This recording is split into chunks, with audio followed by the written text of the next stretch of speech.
الحمد لله رب المشرقين ورب المغربين الذي خلق كل شيء زوجين وأوجب علينا الإحسان بالوالدين ونشهد أن لا إله إلا الله وحده لا شريك له وأشهد أن محمدًا عبده ورسوله سيد الكونين صلى الله عليه وعلى آله وصحابه وأتباعه أجمعين ليلا ونهارا في الطرفين فقد قال الله تعالى في كلامه المجيد وبرهانه التوحيد জবান খুলে পড়েন আউযু বিল্লাহি মিনাশ শাইতানির রাজীম বিসমিল্লাহির রহমানির রহিম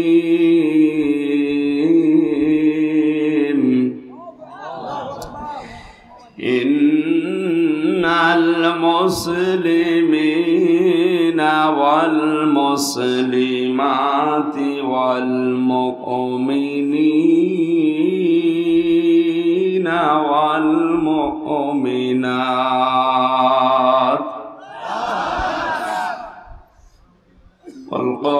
والقانتين والقانتات والصادقين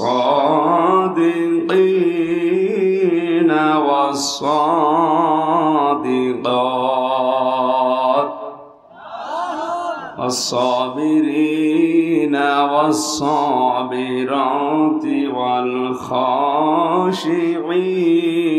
والخاشعات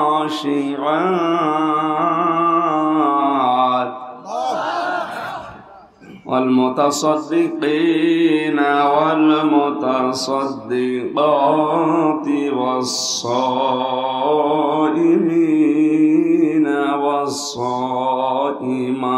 والصائمات والحافظين فروجهم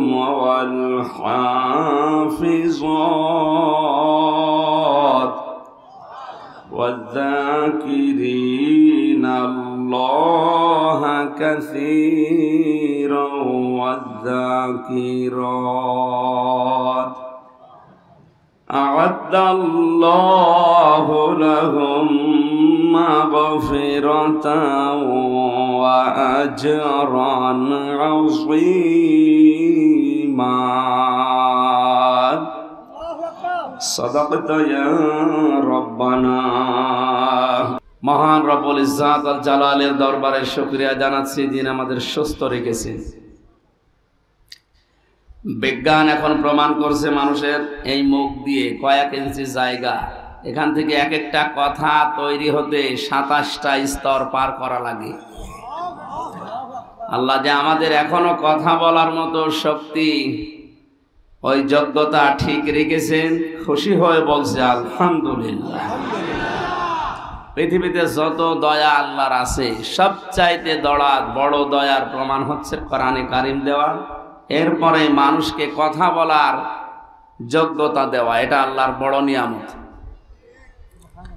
আল্লাহ পাক বলেন আর রহমানু আল্লামাল কুরআন খালাকাল ইনসানা আল্লামাহুল বায়ান। আমি রহমান, আমার যত দয়া আছে সবচাইতে বড় দয়া হচ্ছে কোরআনে কারিম। তোমাদেরকে আমি শিখিয়েছি, আমি বানিয়েছি মানুষ আর তাকে কথা বলার যোগ্যতা দিয়েছি। শুধুমাত্র মানুষ বাদ দিয়ে পৃথিবীর কোন সৃষ্টি এভাবে সাজিয়ে গুছিয়ে মনের কথাগুলো ব্যক্ত করতে পারে না। সুতরাং এই নিয়ামতটা যারাই পেয়েছি বোবা নয়। আর একবার বলেন আলহামদুলিল্লাহ। এ পৃথিবীর মানুষ আনন্দ করবে কি নিয়ে? খুশি হবে কি নিয়ে আজকের এই অনুষ্ঠান সাজানো দেখে মনে হচ্ছে এলাকার মানুষের আনন্দ হয়েছে। قل بفضل الله وبرحمته فبذلك فليفرحوا هو خير مما يجمعون।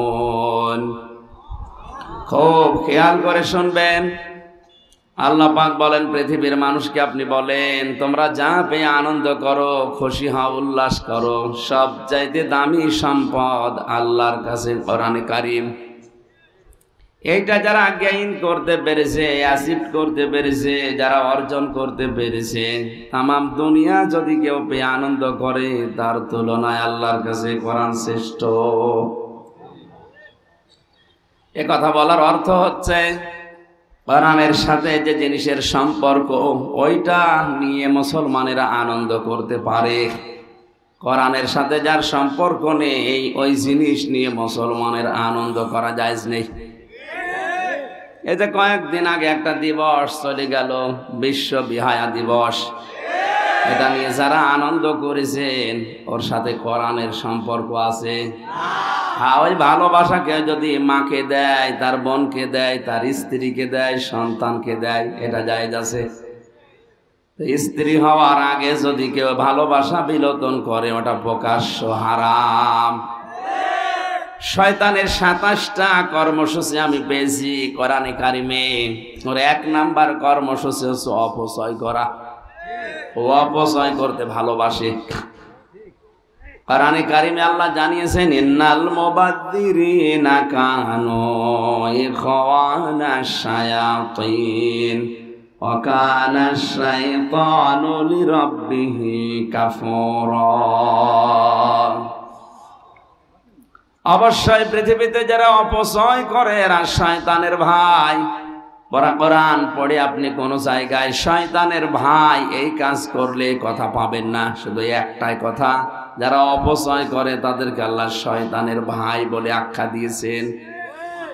আল্লাহ শুধু বলেই শেষ করেননি, কাজেও দেখিয়েছেন যে আমি আল্লাহ নিজেও অপচয় করি না।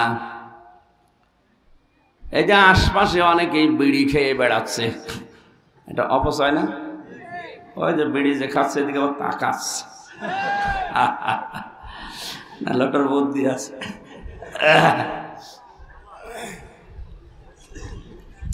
প্রায় 22,000 কোটি টাকা শুধু মানুষ ধোয়া দিয়ে 1 বছরে উড়িয়ে দিচ্ছে এই বাংলাদেশে। এমনি গরিব দেশ, ধার দেনা করে পদ্মা সেতু, টানেল, কত কিছু আমরা বানাচ্ছি। টাকা নেই বলে তো ধার করা, খরচ করা লাগছে। কথা বলেন ঠিক কিনা? আর সেই দেশের মানুষ যদি এত টাকা ফো দিয়ে, আগুন দিয়ে উড়িয়ে দেয়, দেশ ডিজিটাল থেকে স্মার্ট হবে, তাহলে স্বপ্নই দেখে যাবেন কিয়ামতের আগে হবে না। এই জন্য আমাদের ডিজিটাল থেকে স্মার্ট হওয়ার জন্য অপচয় বন্ধ করা লাগবে। রাতের বেলায় একটা লাইট দিলেই হয়, 22টা লাইট জ্বালিয়ে রেখেছে আন্দাজে। আল্লাহ রাব্বুল আলামিন আয়াতের প্রমাণ দিয়েছিল 3.5 হাত বডির ভেতরে।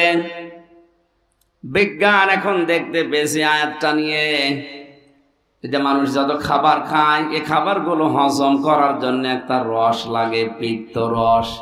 এটা তৈরি হয় খাবারের নির্যাস থেকে।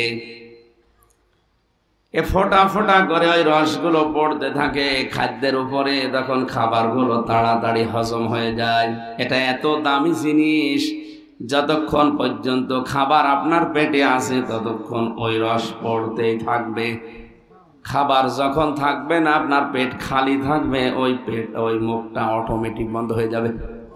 আল্লাহ জানাতে চেয়েছেন পৃথিবীর বান্দা বান্দিরা, আমি শুধু ওয়াজ করে শেষ করে দেয়নি যে অপচয় আমি করি না। অপচয় করলে সে শয়তানের ভাই। আমি নিজে এটা দেখিয়েছি। এ দামি জিনিস যদি খোলা থাকে পড়তেই থাকবে, এটা অপচয়ের শামিল। এ কারণে দামি জিনিসটা যতক্ষণ তোমার পেটে খাবার নেই এটা পড়বে না, অটোমেটিক মুখ বন্ধ হয়ে যাবে। শয়তানের 2 নাম্বার টার্গেট ছিল পৃথিবীতে সব সময় যৌনতা ছড়াতে ভালোবাসে। অবলঙ্গপনা, বেহায়াপনা, বিশেষ করে মানুষের লজ্জা স্থানের প্রতি ওর আকর্ষণ বেশি। এই 14ই ফেব্রুয়ারি পালন করার সবচাইতে বড় টার্গেট উলঙ্গপনা। কথা বলছেন এখন শফিক রেহমান এ শয়তানের ভাইরা ভাই ইংল্যান্ড থেকে এই দিবসটা এনেছিল আমাদের কাছে ধার করে, ভিক্ষা করে।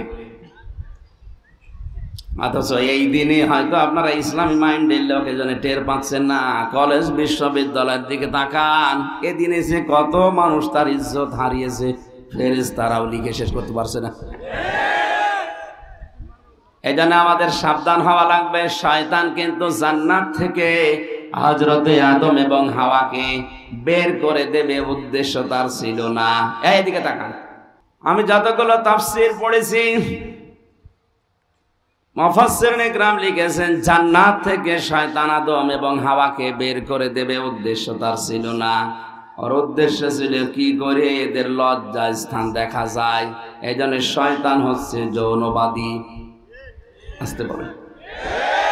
আর আমাদেরকে যারা মৌলবাদী নাম দিয়েছেন অসুবিধা নেই, মৌল মানে মূল। আমরা মূলে আছি, পৃথিবীর সবচাইতে বড় মূলে আছে আমার আল্লাহ।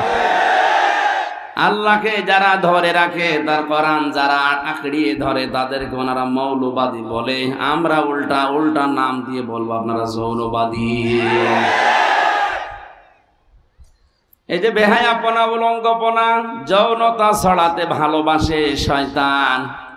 সুতরাং এই দিবসটা যারা পালন করছেন এর সাথে কোরআনের কোনো সম্পর্ক, হাদিসের সম্পর্ক আমরা পেলাম না। তাহলে ওই জিনিস নিয়ে আগামী বছর থেকে আর কোনো আনন্দ এ দেশে হবে না। যারা করবে ওরা মুসলমানের বাইরে। কথা বলে না কেন? 96% মুসলমান এই দেশে, বাকি 4% আছে অন্য জাতি। ওরা করে করুক গা। তাহলে আমরা আনন্দ করব কি নিয়ে? আরো জোরে বলেন। আমাদের আনন্দের বিষয় যেহেতু কোরআনের সাথে সম্পর্ক আছে মাত্র 2টা দিবসের, ঈদুল আজহা, ঈদুল ফিতর। কিন্তু এই 2টা দিবসের শিক্ষা হচ্ছে আগে ত্যাগ, এরপরে ভোগ। আপনি ঈদুল আজহায় গরু জবাই করবেন না, আগে খেতে পারবেন না। আগে গোশতগুলো গরিব মানুষকে দিয়ে আসেন। ওরা ছেলে মেয়ে নিয়ে রান্না করে খাবে, আনন্দ করবে, খুশি হবে, ওদের হাসি দেখে আপনি খাবেন। এক কথা বলছেন। তাহলে আগে ত্যাগ, এরপরে ভোগ। ঈদুল ফিতরে সারা মাস রোজা রাখার পরে আপনি মরণের খাওয়া খাবেন, হবে না। আগে ফিতরা দেন, আগে যাকাত দেন, দান করেন, সাদকা করেন। ওই টাকা নিয়ে ওরা সেমাই কিনবে, খাবে, ওদের ছেলে মেয়েরা আনন্দ উল্লাস করবে, ওইটা দেখে আপনি আনন্দ করবেন। এই দিবসে আগে ত্যাগ, এরপরে ভোগ। মুসলমানদের এই 2টা দিবস বাদ দিয়ে যত দিবস আমরা দেখি, কোন জায়গায় ত্যাগ নেই, আগে ভোগ এরপরে ত্যাগ। পয়লা বৈশাখের নামে যেটা চলে, কি আগে ভোগ না আগে ত্যাগ? এইটা খাবো, ওইটা খাবো, এটা নেবো, ওইটা নেবো, শুধু নতুন নতুন জিনিস নেব আর খাবো। আন্তর্জাতিক সাম্রাজ্যবাদী যারা, এরা আজ নতুন নতুন দিবসগুলো মুসলমানদের দেশে সাপ্লাই দিয়ে এদের পকেটের টাকাগুলো খসিয়ে নেওয়ার ব্যবস্থা করছে। এখানে কোরআনের সাথে যে দিবসের সম্পর্ক নেই, সে জন্ম দিবস হোক, মৃত্যু দিবস হোক, আর প্রত্যাবর্তন দিবস হোক, ওরা আমরা পালন করব না। কারা এটা রাজি আছেন দেখি? লিল্লাহি তাকবীর।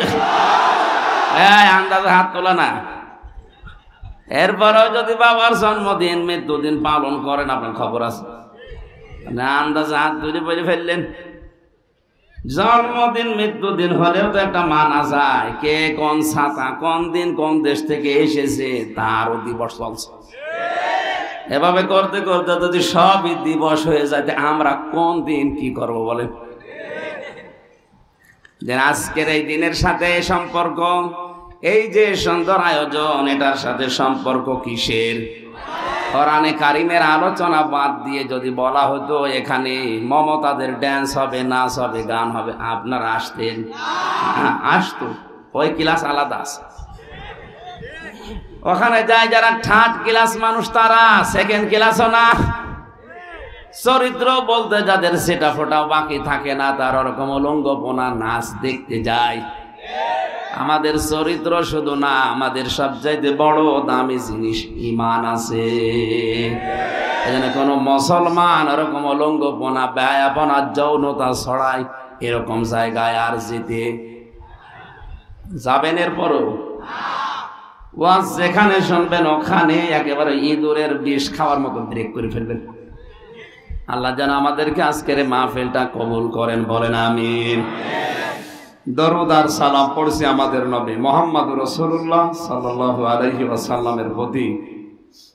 একবার দরুদ পড়লে আমরা জানি মান সাল্লা আলাইয়া ওয়াহিদান সাল্লাল্লাহু আলাইহি আশরা, মহান আল্লাহ তার দিকে 10 বার তাকিয়ে থাকে। কয়বার? এই জন্যই তো প্রথমে একবার দরুদ পড়ে নিলাম। হয়তো এই বগুড়া, নওগাঁ, রাজশাহী এলাকাতে অনেকে দরুদ এটা পড়তে চায় না, দরুদ ইব্রাহিম পড়ে, এটা উত্তম দরুদ। দরুদ পড়া যাবে না এ ফতোয়া আপনি দিতে পারবেন না, কারণ এর ভেতরে যে কথাগুলো আছে ওইটাই মেন।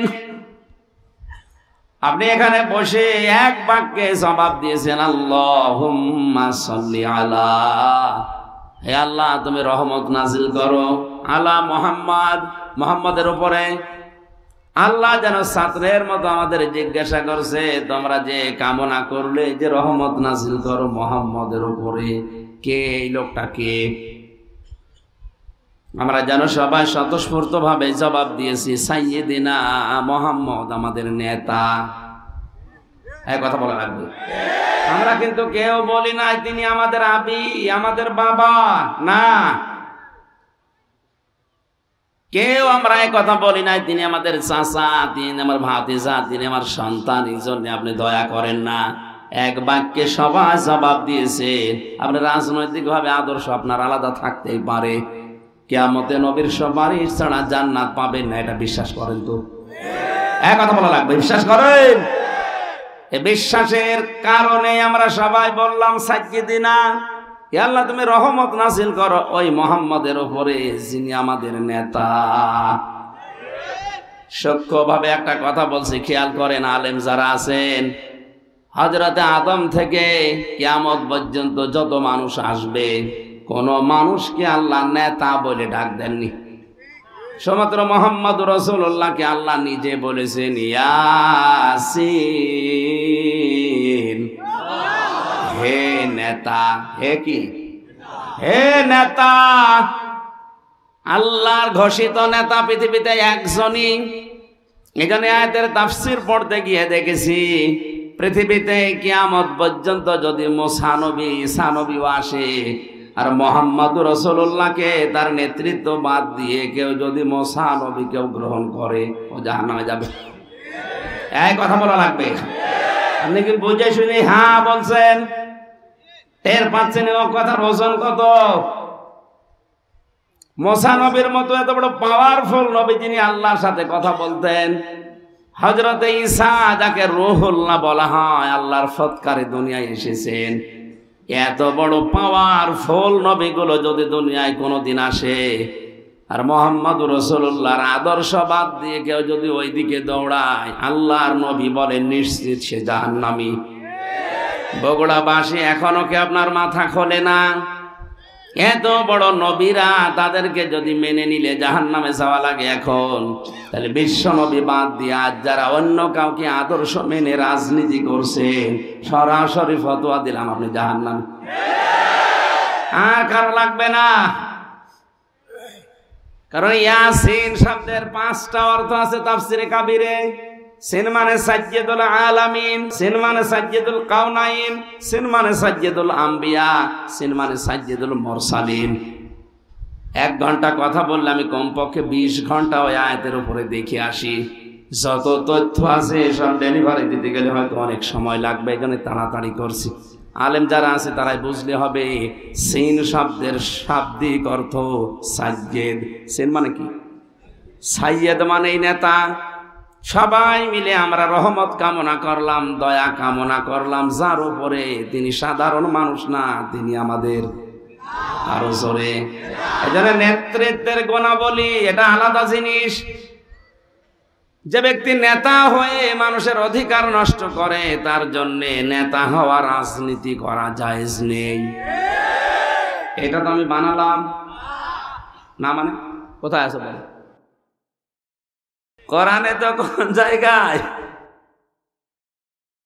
সূরা বাকারা প্রথম নাম্বার পারা 18 নাম্বার পৃষ্ঠার 4 নাম্বার লাইনের আর 6 নাম্বার লাইনের 124 নাম্বার আয়াতে এই তথ্য আছে।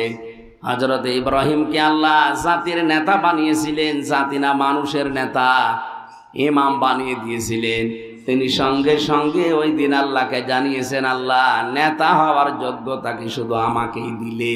ক্বালা ওয়া মিন যুররিয়াতি, নাকি কিয়ামত পর্যন্ত আমার সন্তানাদি যারা দুনিয়ায় আসবে এরাও পাবে? আল্লাহ ওই দিন সাফ জানিয়ে দিয়েছেন, ক্বালা লা ইয়ানালু আহাদিজ যালিমিন। এই যে ইয়ানালু, এটা মুসারে বর্তমান, ভবিষ্যৎ, প্রেজেন্ট, ফিউচার। আল্লাহ পাক বলেন, হ্যাঁ নেতৃত্ব দিতে তোমার সন্তানদের ভেতরে মানুষ পারবে, কিন্তু যারা জালেম তাদের জন্য আমার কোনো অঙ্গীকার নেই। এই আয়াত দ্বারা বোঝা যায় জালেমদের জন্য নেতা হওয়া, রাজনীতি করা হারাম। আর এখন সারা দুনিয়ায় যত বড় জালেম হয় সে তত বড় নেতা হয়। আর আমাদের আবার নিষেধ করে, না আপনারা এই লাইনে আসার দরকার নেই, আপনারা মসজিদে বসে খানকায় বসে হু হু করেন। অথচ আল্লাহ আমাদেরকে পাঠিয়েছে কোথায়? এই জমিনে। কোথায়? ইন্নী জাইলুন ফিল আরদি খলিফা, অবশ্যই আমি খলিফা পাঠাতে চাই জমিনে। কোথায়? বগুড়াবাসী, আপনার মেধা যদি থাকে, আপনি যোগ্যতা থাকলে মিলান। আল্লাহ কিন্তু ইন্নী জাইলুন ফিল মাদারিসি খলিফা বলেননি যে মাদ্রাসায় খলিফা করে পাঠালাম। ইন্নী জাইলুন ফিল খানকা খলিফা, তোরে খানকায় পাঠালাম, তুই খলিফা হয়ে যা। ইন্নী জাইলুন ফিল মাসাজিদি খলিফা, মসজিদে পাঠালাম, শুধু ওখানে দায়িত্ব পালন করলে শেষ হয়ে যাবে না, আপনাকে পাঠিয়েছেন আল্লাহ জমিনে। কোন জায়গায়? আরো জোরে বলেন কোথায়? বাংলার মুসলমানেরা আজ আমরা জমিনে নেই, এই জন্য জালেমরা জমিন ফাঁকা পেয়ে 180 মাইল বেগে চালাচ্ছে। যখন যা মনে আসে তাই করছে। কথা বলছেন, অত বোঝার দরকার নেই, হালকা বোঝেন। দেখেন তো আজ আমরা জমিনে নেই, জালেমরা আজ জমিনটা ফাঁকা পেয়েছে, মন মতো যা লাগে তাই করে। আমরা যেহেতু খানকায় আছি, ও খানকার খলিফা হয়ে বসে আছে। তোরে খানকার খলিফা হওয়ার জন্য কে বলেছে? তোরে বলেছে আল্লাহ জমিনের খলিফা হওয়ার জন্য। এই শব্দটা কাজ বিকৃত করে এমন একটা অপমান জায়গায় নিয়ে গেছে, যারা চুল কেটে দেয় তাদেরকে অনেক এলাকায় খলিফা বলে। কাপড় সেলাই করে ওলাও নাকি খলিফা। এমনকি দাঁতের যারা ডাক্তার, আমি অনেক জেলায় শুনেছি ওদের ডাক্তার বলে না, বলে খলিফার কাছে যাচ্ছি। কোথায় নিয়ে গেছে শব্দগুলো? অথচ পৃথিবীর শ্রেষ্ঠ সৃষ্টি মানুষ, তারা এ জমিনের খলিফা। আরো জোরে বলেন।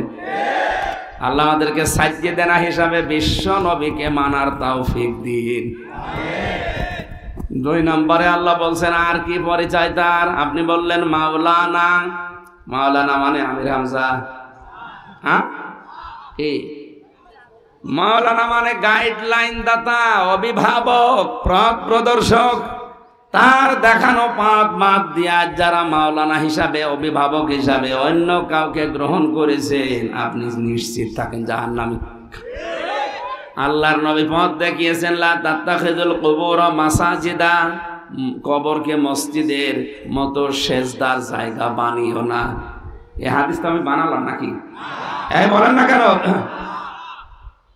অথচ আজ দরুদ পড়ার পরে নবীর আশিক দাবি করছে, গরম সুন্নি ঠান্ডা সুন্নি নাম দিয়েছে। তারা কবরের পাশে যে অনেকে পরীক্ষা দেবে, তাদের বলছে বাবা দোয়া করে দিন, কলম করে দিন। কোরআনে কারীম জানিয়েছে, হে নবী, সূরা ফাতিরের ভেতরে আছে, হে নবী মারা যারা গেছে ওদেরকে আপনি কিছু শোনাতে পারবেন না। যে লোকটা মারা গেল সে যত বড় আল্লাহর ওলি হোক, ও কবরে শুনতে পারে কিছু। এক কথা বলে না কেন? তা আপনি কোন নিয়তে গেলেন? এটা তো নবীর আদর্শের পথ হয়নি। সাইয়েদেনা মাওলানা আপনার এখনো ঠিক হলো না। তিনি যে পথ দেখিয়ে গেলেন ওই পথ বাদ দিয়ে বাঁকা পথে আপনি হাঁটতেছেন। সুতরাং কিয়ামত পর্যন্ত দরুদ পড়লে 10 বার নেকি হওয়া দূরের কথা, আপনার আর গুনাহ হবে। কারণ আপনার মাওলানা ঠিক নেই, সাজ্জিদিনা ঠিক নেই। এই কথা বুঝতেছে? আল্লাহ আমাদেরকে দরুদ যেটা পড়েছি প্র্যাকটিক্যাল লাইফে কাজ করার তৌফিক দিন, বলেন আমিন। কোরআনে কারীমের সূরা আহজাব 35 নম্বর আয়াতটা পড়েছি, খুব খেয়াল করে শোনেন। আজকের আলোচনার বিষয় হচ্ছে আল্লাহর ক্ষমা এবং মহান পুরস্কার আল্লাহ কাদেরকে দেবেন সেই ওয়াদা দিয়েছেন এই আয়াতে। আমরা সবাই একটা জিনিস চাই, আল্লাহর ক্ষমা। কথা বলেন না কেন? কিয়ামতের ময়দানে এর চাইতে বড় জিনিস আর নেই। আল্লাহ পাক যে বিচারের সিস্টেম বানাবেন 3টা ধাপ করবেন। এই তাকান, আল্লাহর বিচারের সিস্টেমে ধাপ হবে কয়টা? সবাই বলেন। 3টা। অনেকে আজ বাংলাদেশের বিভিন্ন জেলায় ছড়ায় যে কিয়ামতে এক একটা পীর সাহেব, এক একটা দয়াল বাবা লক্ষ লক্ষ মুরিদ নিয়ে মিছিল সহকারে উঠবে। আর এটা বিশ্বাস করে অনেক গ্রাম্য মানুষ মনে করেন না, এ বাবাই রব, বাবাই সব।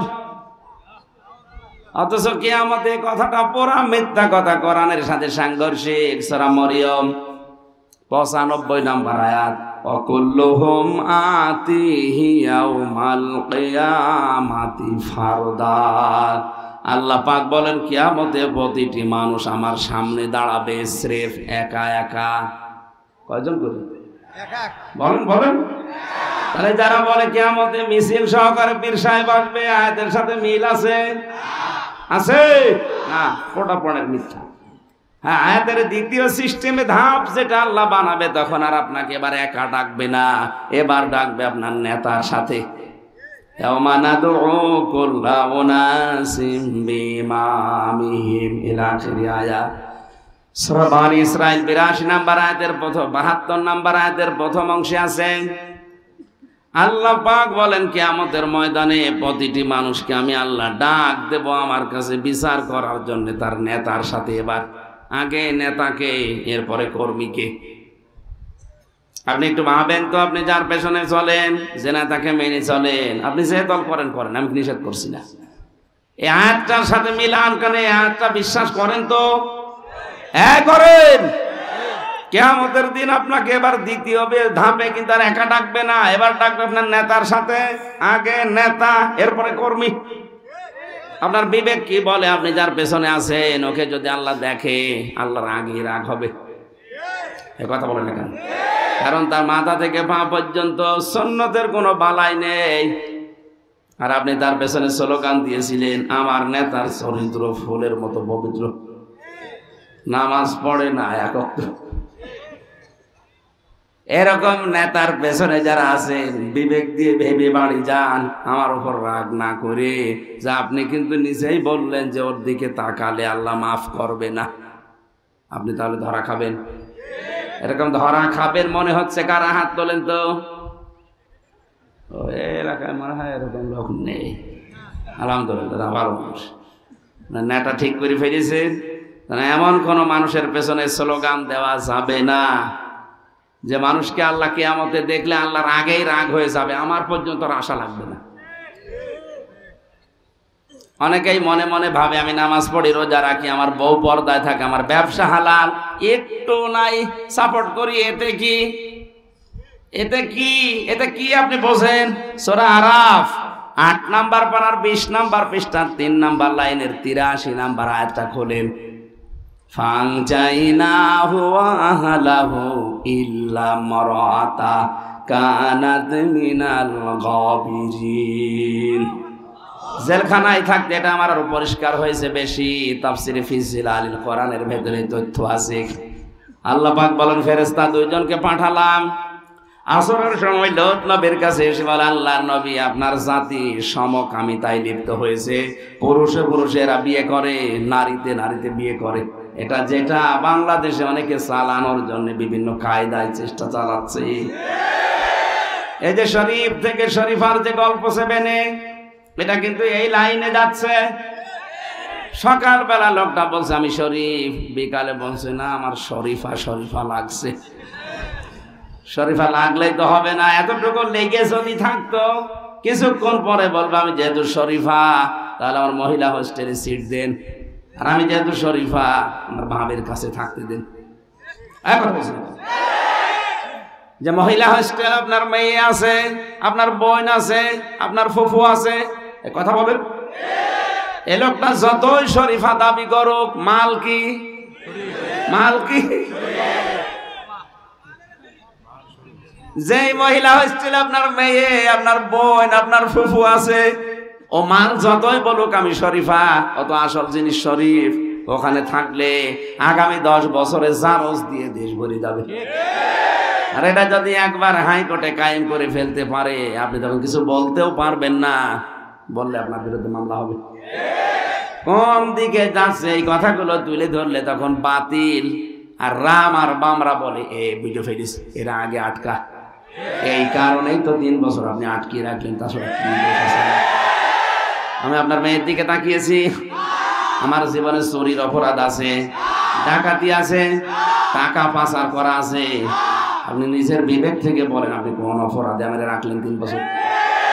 বলতে গেলে মানে জানে যে বুঝে ফেলেছে, জাতিকে জানিয়ে ফেলবে, আগে এর ধরে রাখে। জাতি সতর্ক হও, লোক নবীর জামানায় কিন্তু এই গোনার কারণে ধ্বংস হয়েছে তারা। ফেরেশতা 2 জন এসে বলে আল্লাহর নবী মাগরিবের আগে এখান থেকে চলে যান, গজব নাজিল হবে মাগরিবের সময়, কিন্তু সাবধান আপনার স্ত্রীকে সাথে নেবেন না। প্রশ্ন আসতে পারে লোক নবীর স্ত্রীর চরিত্র খারাপ ছিল না? পৃথিবীর কোন নবীর স্ত্রীদের চরিত্র খারাপ না। কোন হারাম রক্তের ভেতরে আল্লাহ নবীদের রক্ত প্রবেশ করার নাই। তাদের চরিত্র ভালো ছিল, তারা চরিত্রহীনা ছিল না। কিন্তু লূত নবীর স্ত্রী তলে তলে এই সমকামী যারা, এই প্রকাশ্য পাপে যারা লিপ্ত, তাদেরকে নিচে নিচে সাহায্য করত, সাপোর্ট করত। বগুড়ার মানুষেরা একটু আপনার বিবেক কি খুলবে না? নবীর স্ত্রী সাধারণ মানুষের না, তার নিজের চরিত্র ভালো, সে চরিত্রহীনা না। শুধু চরিত্রহীনদেরকে নিচে নিচে সাপোর্ট করার কারণে আল্লাহ যদি তারে ধ্বংস করে জাহান্নামে দিয়ে দেয়, আপনি আর কোন জায়গাকে? মনে করেন আমি নামাজ পড়ি, রোজা রাখি, আমার বউ পর্দায় থাকে, আমি না একটু সাপোর্টই করি। তা আপনি একটু সাপোর্ট করে যদি জাহান্নামে না যান, লূত নবীর স্ত্রী জাহান্নামে যাবে কোন কারণে বলেন? সে তো আর সমকামী ছিল না, তার তো স্বামী ছিল। এক কথা বলুন। আমি আশা করি আপনি কথা বুঝেছেন। এরপরেও যদি না বোঝার ভান করে থাকেন, আগে দিকে আসেন, আসেন। কিয়ামতের সবচাইতে বড় জিনিস যেটা আল্লাহর মাগফিরাত, আল্লাহর ক্ষমা। এজন্য সব সময় মানুষের আমল হওয়া দরকার ইস্তেগফার আর ক্ষমা চাওয়া, আল্লাহর কাছে তওবা করা। এখানে একটা পয়েন্ট বলছি, অনেকে জানেন কি জানেন না জানি না, ইস্তেগফার আর তাওবা এটা কিন্তু এক জিনিস না। এর 2টা শব্দের মাদ্দাও এক না। ইস্তেগফারের আসল শব্দ গাফারা। আপনি এটা সব সময় করতে পারেন, যখন তখন বলেন আল্লাহুম্মা গফিরলি আস্তাগফিরুল্লাহ, আল্লাহুম্মা গফিরলি আস্তাগফিরুল্লাহ, সব সময় বলেন, আপনাকে মাফ করবে আল্লাহ। 2 নম্বর যেটা তাওবা, এটা কিন্তু সহজ জিনিস না যত সহজে শোনা যাচ্ছে। কেউ যদি তাওবা করে তার 3টা শর্ত মানা লাগবে। কয়টা? ওয়ানিবু ইলা রাব্বিকুম ওয়া আসলিমু লাহু মিন ক্বাবলি আইয়াতিয়াকুমুল আযাবু সুম্মা লা তুনসারুন। সূরা জুমারের ভেতরে আছে, আল্লাহ পাক বলেন 1 নম্বরে সে আল্লাহর দিকে ফিরে আসবে, 2 নম্বরে আল্লাহর বিধানের সামনে আত্মসমর্পণ করবে, 3 নম্বরে 2টি কাজ করবে ওই সময় যখন তারে আর সাহায্য করা হবে না। তার মানে মরণের সময়। কোন সময়? মরণের আগে আপনাকে কাজ করা লাগবে। এখন মরণ আসবে তো 71 সালে, কখন? যখন তখন আমি বসে আছি, উঠতে পারবো সে গ্যারান্টিও নেই, মরে যেতে পারি। সুতরাং তাওবা যদি কেউ করে, এখন আর আস্তাগফিরুল্লাহ আল্লাহুম্মা গফিরলি না, তাওবা এখনই করা লাগবে। এক কথা বলুন। আল্লাহর কাছে কেউ যদি তাওবা সত্যিই করতে পারে আর ওই কাজ যদি আর রিপিট না করে, সকালে জেনা করে এসেছে, এসে বলছে আস্তাগফিরুল্লাহ রব্বি মিন কুল্লি যামবিন, আমি আর করব না। বিকালে আবার সুযোগ পেয়ে বলছে পরে আবার তওবা করে নেব। এটাই আর কি মারা হবে, এটা কি? কারণ তাওবা জিনিসটা কি? কেউ যদি তাওবা করে ওর পেছনের অপরাধ আল্লাহ মাফ করে দেয় না, ওই জায়গাটা মাফ করে দেওয়ার পরে ফাঁকা জায়গা নেকি দিয়ে ভরাট করে দেয়। সূরা ফুরকানের ভেতরে তথ্যটা আছে, ইল্লাল্লাযীনা তাবু ইল্লাল্লাযীনা আমানু ওয়া আমিলুস সালিহাত ইলা আখিরি আয়াত। আমার মূল বিষয় ছিল এখানে এটা, কোন মানুষ যদি আল্লাহর মাগফিরাত পেয়ে যায় ও যেন সব পেয়ে গেছে। কিয়ামতের দ্বিতীয় ব্যবস্থা হবে, কিয়ামতের যে সিস্টেমগুলো আল্লাহ একা ডাকবে, দ্বিতীয় নেতা সহ 3 নম্বরে সবাইকে মিলে এবার এক জায়গায় হাজির করবে। ওঠ, প্রত্যেকটি মানুষকে সামনে দাঁড় করিয়ে বলবে বল 5টা প্রশ্ন তোরে জিজ্ঞাসা করব। বগুড়াবাসী এটা আমাদের আগের থেকে তৈরি করে নিয়ে যাওয়া লাগবে। আল্লাহর বিচার ব্যবস্থায় কোনো অবিচার আপনি পাবেন না। আল্লাহর বিচার ব্যবস্থায় ন্যায় বিচার করলে কেউ বাঁচবে না। আমি আবার বলছি, আল্লাহর বিচার ব্যবস্থায় আল্লাহ অবিচার, জবাব দেন, ন্যায় বিচার করলে কেউ বাঁচবে না, প্রত্যেকেই ধরা খাবে।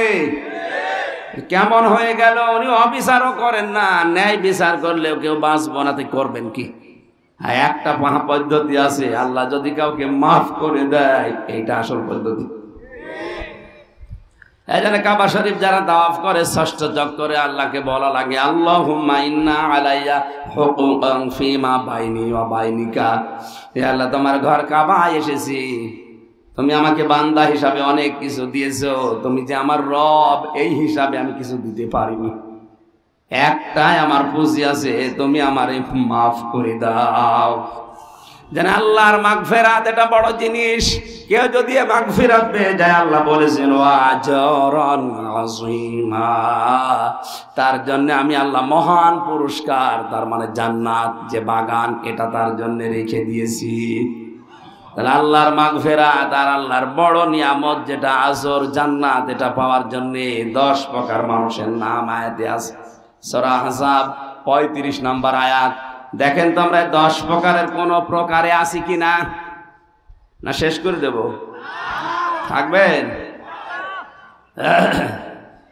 ইন্নাল মুসলিমিনা ওয়াল মুসলিমাত, অবশ্যই মুসলমান পুরুষ এবং মুসলমান নারী যারা, তাদের জন্য ক্ষমা এবং তাদের জন্য জান্নাত। বলেন সুবহানাল্লাহ। এই পৃথিবীর 850 কোটি মানুষ, এখন মাত্র 175 কোটি আমরা মুসলিম। আমরা এই আয়াতের ভেতরে আছি। হ্যাঁ, কম বেশি আমল থাকতে পারে, কিন্তু আমার পরিচয় আমি। আরো জোরে বলেন।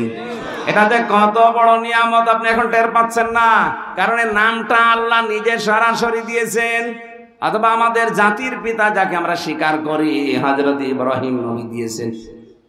এই হুয়ার ফাইল দুইটাই হতে পারে, মিল্লাতা আবিকুম ইব্রাহিমা হুয়া সাম্মাকুমুল মুসলিমিন। তোমাদের জাতির পিতার নাম ইব্রাহিম, আর তিনি তোমাদের নাম দিয়েছেন মুসলিম। আজ মুসলমান নাম অনেকে রাখতে যাচ্ছে না। মুসলমান শব্দ যেখানে দেখে কেটে সেটে বাদ দিতে চায়। আমি নাম নাই নিলাম, কত জায়গা থেকে বাংলাদেশে মুসলমান নাম উঠে গেছে দেখেন। কথা বলেন না কেন? বিশ্ববিদ্যালয়ের মনোগ্রাম গুলোতে আগে কোরআনের আয়াত লেখা থাকতো, নবীর হাদিস লেখা থাকতো, খায়রুকুম মান তাআল্লামাল কোরআন ওয়া আল্লামা, ইন্নাদ দীনা ইনদাল্লাহিল ইসলাম, ইকরা বিইসমি রাব্বিকাল্লাযী খালাক, বিসমিল্লাহির রহমানির রহিম। অথচ এইগুলো এখন বাদ দিয়ে এই জায়গাগুলোতে এমন কিছু দিয়েছে যেটা মুখে বলাও কষ্টকর। আরে ভাই, আমরা তো অন্য জাতি না, আমরা তো খ্রিস্টান না, আমরা তো ইহুদি না, আমরা তো মুশরিক না, আমরা তো বৌদ্ধ না, আমরা কি? হ্যাঁ বলেন। আল্লাহর ক্ষমা যদি কেউ পেতে চায়, তাকে মুসলমান হওয়া লাগবে। এখন মুসলমান কাকে বলে? সিলমন শব্দ থেকে এসেছে এটা। সিলমন বা সালমন মানে শান্তি, সুখ। কি বললো? সেলমন বা সালমন এর শাব্দিক অর্থ হচ্ছে শান্তি, সুখ, নিরাপত্তা। হযরত ইব্রাহিম আলাইহিস সালাম তার জীবন দিয়ে দেখিয়েছেন আল্লাহ পাক যখন যে অর্ডার তাকে দিয়েছেন, আমি তার পুরা জীবনে বড় বড় 10টা পরীক্ষা পেয়েছি। কেউ যদি 10টা পরীক্ষা ইব্রাহিম নবীর মতো সম্মুখীন হতে পারে আর যদি টিকে থাকতে পারে, তার জন্য আগুনের ওই কুণ্ডলী বাগান হয়ে যাবে।